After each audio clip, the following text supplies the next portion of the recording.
This is the truth about XRP. We're about to reveal some crazy facts about XRP that you don't know about. Welcome to the Bean Pod. This is your place for all things stocks and crypto. From beginner tips to expert picks. Use this as fuel for your investing journey, because when you're in the know, your money will grow.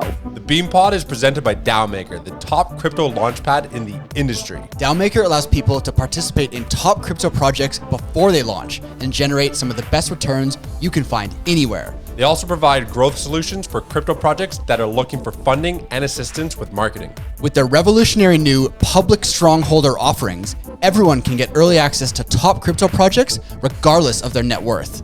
DAOmaker is rapidly disrupting the venture capital industry. If you're interested, head over to DAOmaker.com to learn more.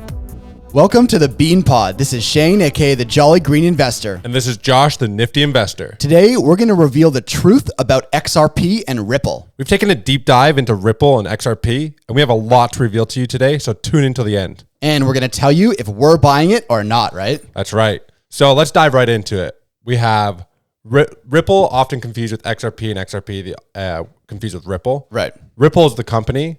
XRP is the crypto that runs on the XRP ledger. Right. So Ripple is the private company. That's right. RippleNet is the network or platform that they use. Yeah. And XRP is the native token for settling transactions on it. So a lot of people get them confused, but that's what it is. Yeah.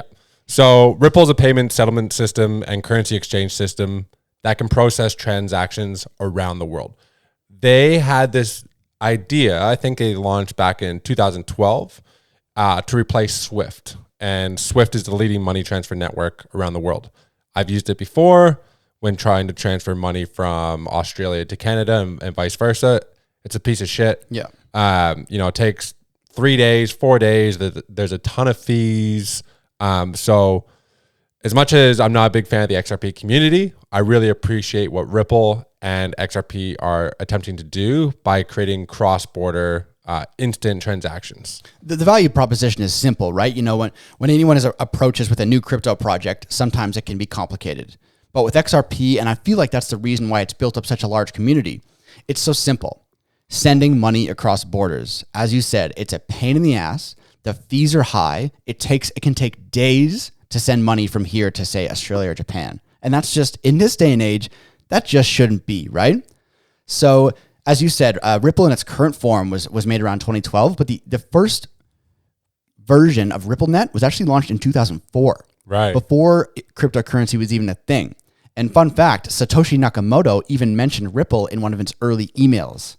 Crazy. So it is one of the OG cryptocurrencies, and again, that's why it has such a large community, because it was part of the last bull run, which, it was only one of a few main cryptos back then. The value proposition is simple. And they've got a ton of partners around the world, right? American Express, Bank of America, tons of international banks, money funds, all that kind of stuff that are using or have pledged to use the Ripple network. So that's a huge thing. Yeah, it's fast. It has low fees. Large financial institutions can use it and are adopting it. And the network can process transactions in any currency.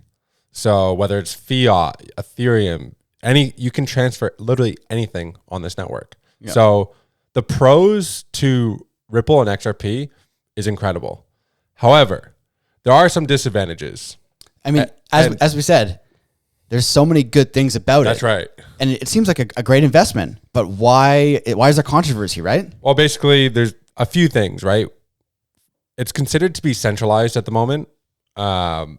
XRP pre-mined, so they pre-mined 100 billion tokens, and they periodically release them to the public. But there's concerns that they could dilute the token price at any moment because only 48% are in circulation. Right. So it is considered centralized, and Ripple controls the entire XRP supply.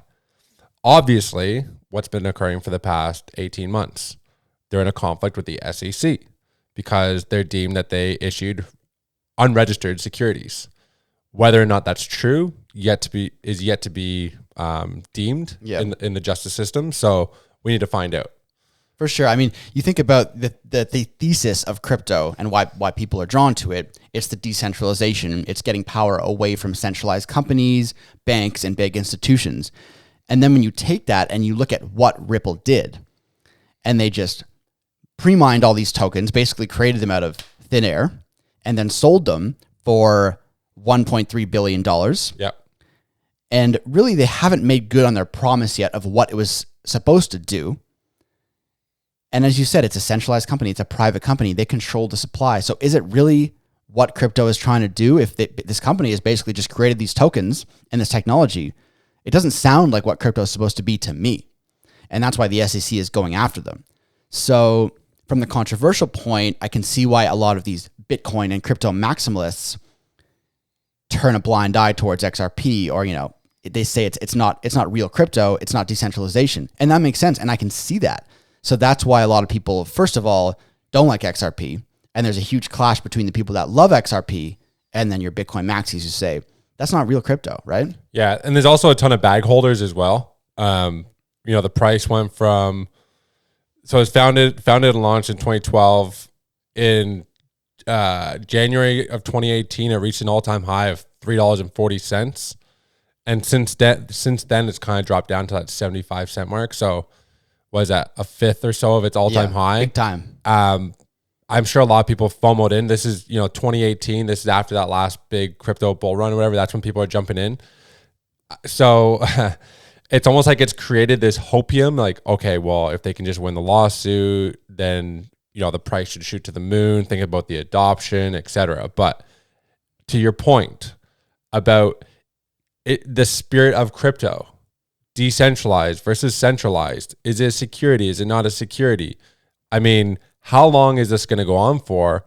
Is the SEC going to continue to drag their heels?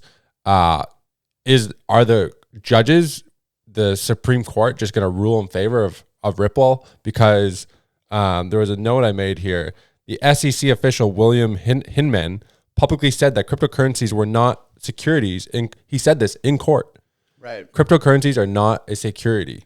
So this contradicts the entire SEC's case at the moment. Yeah, when you look into it, it looks like the SEC is not doing a good job, and it looks like Ripple has the upper hand in the case. So that would be one thing to consider if you are an XRP bull or thinking about investing in XRP as a cryptocurrency, because as it looks right now from the information that has been leaked to the public, it looks like Ripple has the upper hand in the case.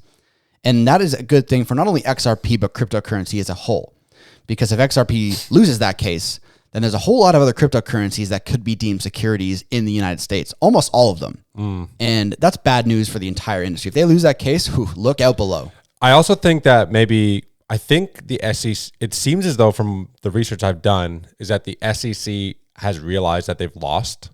So now they're just dragging their heels to get as much information out of this case as they possibly can so that they have a playbook moving forward against any other unregistered security or crypto company that has done it illegally, right? Versus kind of finishing this thing off now and then again taking up so much time for the next lawsuit that they're probably going to go into. There'll probably be a few cryptocurrencies and they'll maybe just lump them all into one category, right? And have one giant dispute. That's my thoughts. Yeah, I mean, that would be a shady thing that the government would do, and it kind of makes sense. You want to get as much information as possible. Yeah. But other than the SEC case, there's one important thing that if you are thinking about investing in XRP, you need to understand. And it goes back to what we said at the top of the show. There's a difference between Ripple, RippleNet, and XRP. And if you go on the Ripple website, it shows, hundreds of these banking partners. But what they don't necessarily tell you off the bat is that most of those banking partners are not using XRP. They're using RippleNet. Right. And they're using maybe their own currency or fiat or whatever it is, but they're using RippleNet.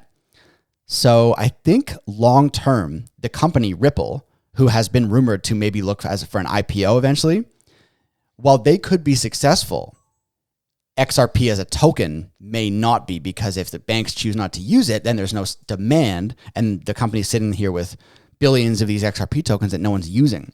So the company Ripple could be successful without the XRP token being successful. Yeah. That is a very important point. So it's the fact that they have this centralized. It's the fact that they have this ledger, and again, something that we alluded to in previous podcasts about our 5 cryptos not to buy. Yep. Because we talked about Ripple has this technology, and what we said at the beginning of this podcast is that it's designed for any currency to be sent along the network. So yes, in theory, XRP could not exist. It's possible that it doesn't exist in the future because we're just using something else on the Ripple net. Yeah, I mean, it has to be noted that if Ripple succeeds, XRP might not be dragged along with it, right? Yeah. So there's a number of things that when you look at XRP from an investment standpoint, you need to know. There's the SEC case. There's the difference between XRP and Ripple. And then I think you always have to look at the market cap, right? So XRP's in the top 10. It's got a, $45 billion market cap or something like that. That is really fucking high. And that's because it got so large in the last bull run when there weren't these 20,000 other crypto projects solving all these other problems. So from a risk reward standpoint, where would you say XRP lies, right? With that huge market cap, all these potential down draws. Yeah.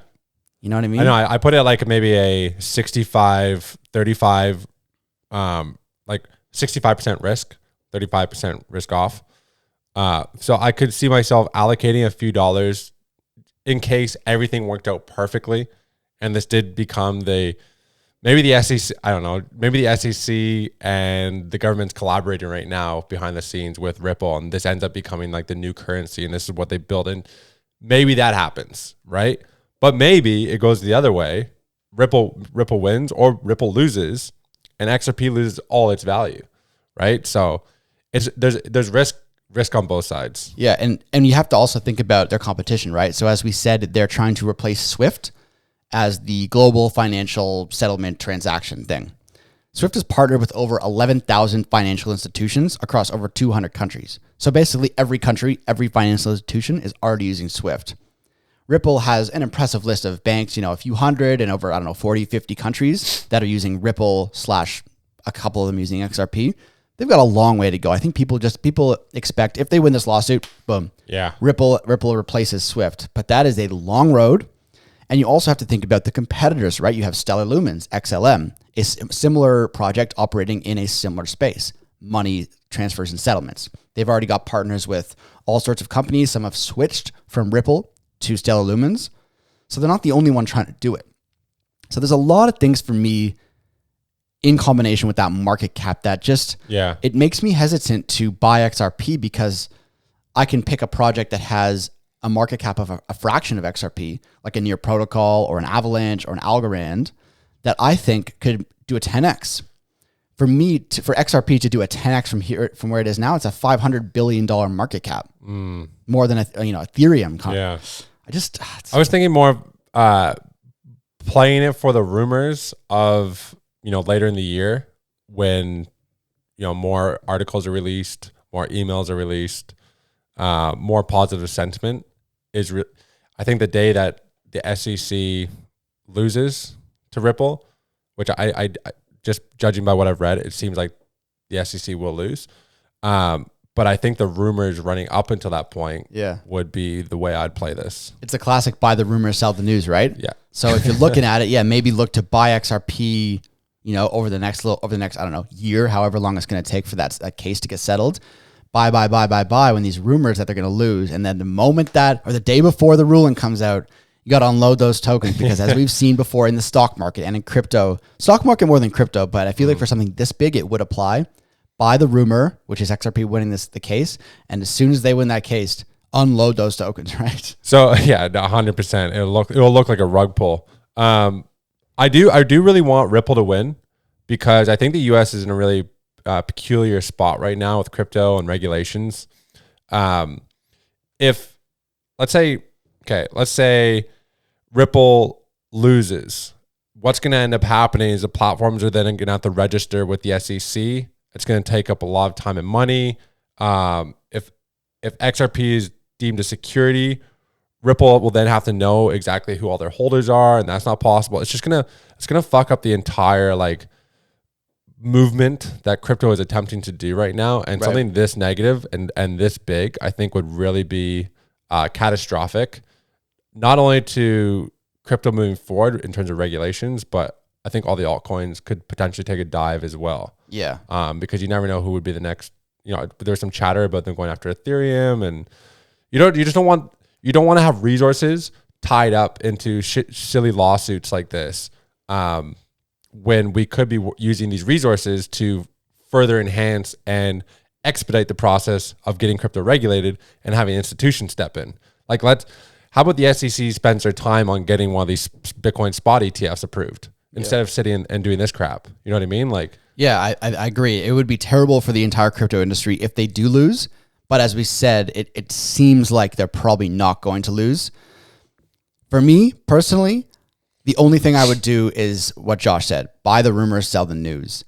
The risk reward for XRP just isn't there for me, considering all the other projects that I love that have a market cap of maybe a 10th or a 20th of XRP, that I think the partnerships and the roadmaps and the problems they're trying to solve could propel them to a 10x, a 20x, a 100x.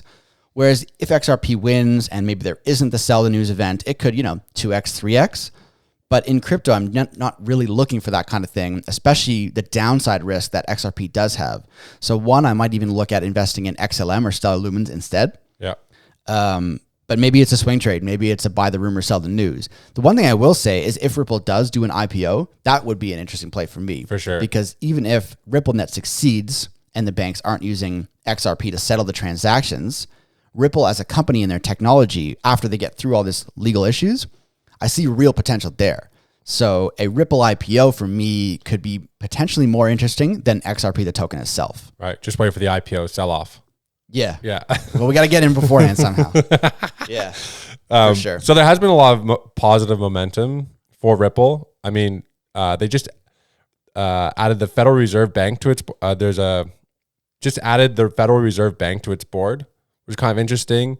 Michael Jordan just created NFTs on the XRP ledger. I saw that. That's kind of cool. Wasn't there an ex-member of the Ripple that went to the government, or the ex-member of the government that went to Ripple? Something Yeah, big like there's that. The former Ripple advisor, Michael Barr, nominated by Biden as top federal banking regulator. That's big. So, now you have somebody from Ripple close to Biden. So there is some positive things. I feel like it is kind of funny when people see the headlines like that. They're like, oh, yeah, it's over. They've won the case. XRP 2 Moon, you see a headline. They don't read the article. Yeah. It's like, yes, this guy formerly worked for this company. Now, oh, yeah, done. But he hated them. Case, yeah, exactly. Yeah, that's why he left. You know what I mean? Like, people don't read the headline, don't read the articles. They read the headline and then, XRP 2 Moon.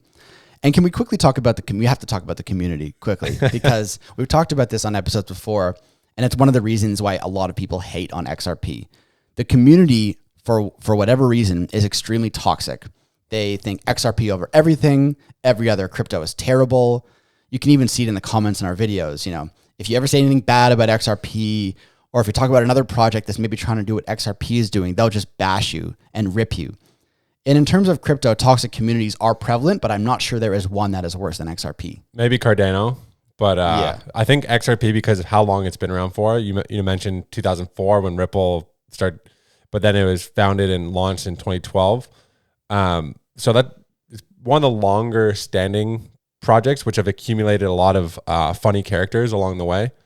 And then there was a bunch of bag holders created in 2018. So I think there's just, like I said, some hate out there. Yeah. I would personally just look to other projects and diversify, get into something like Hedera Hashgraph, Algorand, some other ones that are attempting, or XLM, that are, super fast, secure, and attempting to solve the same problems. For sure. So, in conclusion, personally, the only thing I would look at is a swing trade. Buy the rumors, sell the news for the winning of the SEC case, but make sure you get out before that news drops, because it could be ugly. In terms of investing long-term, I don't like the community. I think there's other projects that have higher risk-reward ratios for me, so I'm out. I'm also out. Yeah. Yeah, I would play for a swing trade. But even with some of these positive sentiment, the price isn't moving. And, when you're watching Near Protocol or one of the other projects, rip 70%, why are you going to hold this trash? Yeah. It's flatlining. You might as well be holding USDC. Yep. For sure. Right? And then staking it for 5% gains. That's it. Well, I hope you learned a little bit of XRP and Ripple today. It's worth a watch, because if nothing else, even if you don't like XRP, the SEC case has a huge impact on all of crypto. That's worth watching. For sure. Hey, make sure you guys all subscribe. Hit the like button there. Comment on any other projects that maybe you want us to check out. And make sure you tune to the next episode. That one's going to be a banger.